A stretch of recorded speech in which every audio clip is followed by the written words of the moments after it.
Going on. This video is going to deal with how to defend yourself against this game that these teenage kids are playing now. It's called Knockout King or Slap Happy. It's got a few other names to it now. New Jersey's having a real big problem with it right now, but it's nothing new. This game has been played for the last few years that I know of. I know a year ago, 2 years ago, they had a big problem with it in Chicago. This game consists of a group of teenagers walking down the street, and one of them gets challenged to walk up to somebody and knock them out with one punch. After that, after they knock you out, there are many instances where you get robbed, and sometimes they just walk away cheering and laughing and everything else.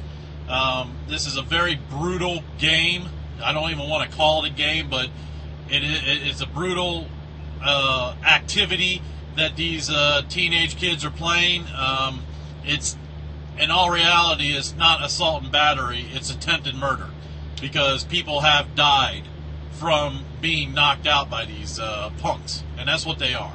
All right, I don't want to get racial, but the things to look for when trying to defend yourself from these groups of teenagers is, first off, group of teenagers.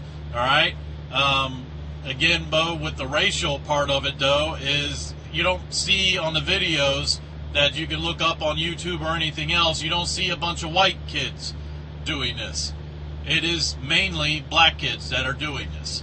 So, again, hate to pull the race card or anything else, but the fact of the matter is, all right, another thing to look for is a group of black teenagers that are doing this. But don't put it past other racial groups, Mexican or even white Caucasian teenagers to attempt to do this. It's catching on pretty quick, and I've been a teenager, you've been a teenager, some of you are teenagers or whatever. You know what you're capable of, all right? You're always trying to rebel and everything else. So this is part of their rebellion, is to do this to people. It's disgusting, and in all reality, they should be put in jail for a very long time if they do this. Now, how to defend yourself? All right. First and foremost, situational awareness. All right. That's where you're aware of everything that is going on around you, no matter what you're doing. You're walking down the street. You're walking down the sidewalk. You're on your telephone. All right. You're on your cell phone, whatever. All right. You're looking at your iPad. All right. You still have to have situational awareness. I mean, you wouldn't cross the street without looking both ways because you don't want to get hit by a car.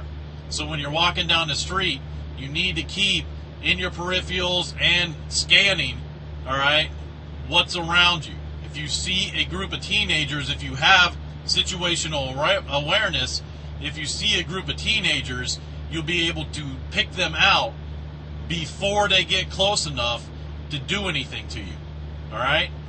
And what I mean by that is that if you're walking down the street, you see a group of teenagers, because you have situational awareness, you could turn left and freaking go into a shop. You could turn right and cross the street, whatever it may be, all right?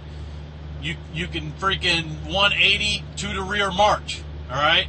You got to keep your distance, and that's another thing that you need to do. You see a group of teenagers, don't walk right by them.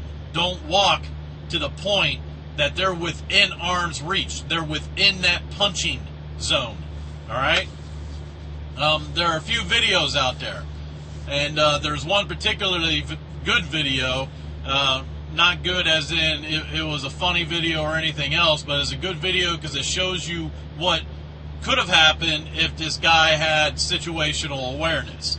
All right, it's a guy walking down an alleyway, and a group of kids is walking towards him. All right, he has a briefcase in his right hand. They're coming up on the left. What could he do? Switch that briefcase over to his left hand. All right? In that situation, you switch it over to your left hand. If you have situational awareness, you're also looking in your peripherals and everything else. That kid goes to punch you, you can kind of see that. You can lift up that briefcase. You lift up that briefcase to your head, all right? He punches the briefcase. All that power that he had gets dissipated through that briefcase. Yes, that briefcase is still going to hit you upside the head, but it's not going to be as powerful as a full force punch against your head. So that alleviates you from being knocked out. Another thing that he could have done, all right? He walked right by them, within arm's reach. Again, keep your distance. Keep your distance from them. Keep them away from that punching zone, all right? Whether you scoot over a little bit, which in the video that I saw, he had a good 3 feet, 4 feet that he could have moved over to the right, all right, to keep away from that punch zone, and he didn't. He didn't have situational awareness. Another thing that you could do is curve your way around them. And what that is in the military or in the Marine Corps, when you're clearing a room and you got an obstacle in your way and you want to look into the other room, is you pie it. You cut the pie, all right? When you cut the pie, you're able to see what is around that obstacle before you actually enter the room. Now, in this situation, in this exact video, if you watch it, there's a kid up front, and the kid behind him is the one that punches him.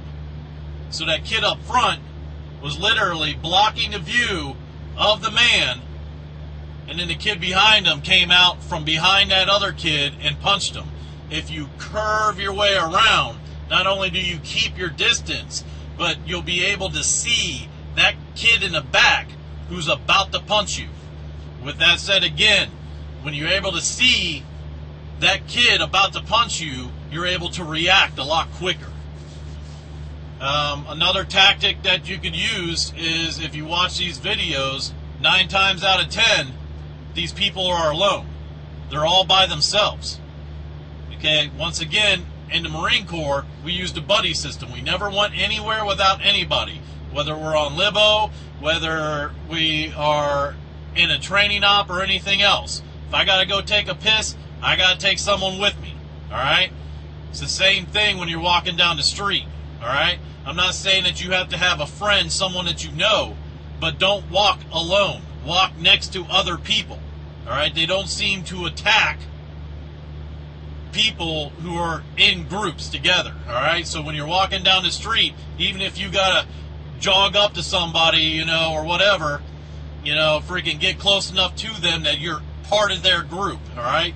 Because, again, they target the ones that are alone. Now, there was one video I saw where someone ran up behind somebody and knocked them out from behind. The person didn't even know that they were there, all right? In that situation, all right, you see a group of kids. You're walking down the street. You see a group of kids. They're going to pick you out before you even walk by them. If they're going to allow you to walk by them, and then they're going to come up behind you and knock you out, all right? They're going to pick you out before you even walk by them. So things to look out for, all right? First, again, group of teenagers. Second thing to look out for that's really important is when you're walking up to them and they're doing their thing, they're laughing and joking and snickering and doing whatever else they're doing, okay? But when you get within earshot, all of a sudden they get quiet. Because they don't want you to think that they're going to do something, all right? But they get quiet, and that's kind of like a poker tell, all right? That's their way of telling you, without even knowing it, that something's about to go down. Once you pass them, all right, every few steps, just turn around. Take a few steps, turn around again. All right? Don't make it that you're looking directly at them, but just turn around and look at them and then look up and just keep on going, all right? Because what's going to happen is, for the most part, okay, and this is just my thinking on it, is someone's running up to you and about to try to knock you out, and they're about 5 feet from you, and you turn around, they're going to be surprised that you did that. They're going to be shocked. Okay? So that may be enough right there that they immediately change their mind about knocking you out. Another thing is even if they don't change their mind, if you turn around and see someone running up towards you with fists clenched and their back like this because they want to freaking get a good hit on you, you have enough time to get into a defensive position, lift up that freaking elbow, and take the blunt of the blow right there on the freaking elbow. Again, it's just like the briefcase. This will take the entire freaking punch, but your head won't. Your arm may hurt after that. So what? Again, these are just defense kind of tactics that you can help defend yourself against this game. First and foremost, I mean, if you live in Jersey, if you live in one of these cities where this is a big problem, and you can look it up on your local news or anything else, okay? I mean, they will cover it for the most part. Stay away from groups of teenage kids. That's the best defense, okay? Again, if you have situational awareness, they're walking up towards you, you notice them before they even get anywhere close to being able to hit you. Cross the street. So what if it's a little inconvenience? At least you won't freaking have to go to the hospital for a concussion, or at least you won't be in the morgue. Alright? With that being said, I hope you understand this video. I'm just trying to help people out. This seems to be a growing problem in our culture. You know, whatever works. If anybody has any comments, anybody wants to add to this, okay? I mean, there's a lot of different defense tactics that you can do. One thing that I suggest you don't do is freaking start shooting groups of teenage kids, okay? I watched a video where some guy gave that advice. He literally said, carry your gun, and if you see a group of teenage kids, shoot them. No. Alright? Don't do that. Alright? As far as tactics with a gun, alright? Again, you employ that system, alright? You block the punch, or you stay away from them, alright? If they do attack you and you're able to block that punch, alright? Back up, get without arm's reach or whatever, further than arm's reach, and then pull out your gun and tell them to get down on the ground or freaking get the hell out of here or whatever you're going to do, okay? Again, just depends on where you live and what you think at the time, all right? Some people might be inclined just to freaking let them go. Me, personally, I tell them to get the fuck on the ground and spread their fucking arms and legs, all right? Every single one of them, all fucking 8 of them, all right? And then I call the police. Again, that's up to you, all right? But I do not advocate freaking pulling out your gun and shooting innocent teenagers. Because, again, you don't know if they have any ill will towards you, all right, until they do it, all right? So you have no proof whatsoever that they had this intention until it's attempted, all right? So with that being said, that's my advice, all right? Again, situational awareness, keep your distance, be with people, all right? Be with a buddy, be within a group. I'm out.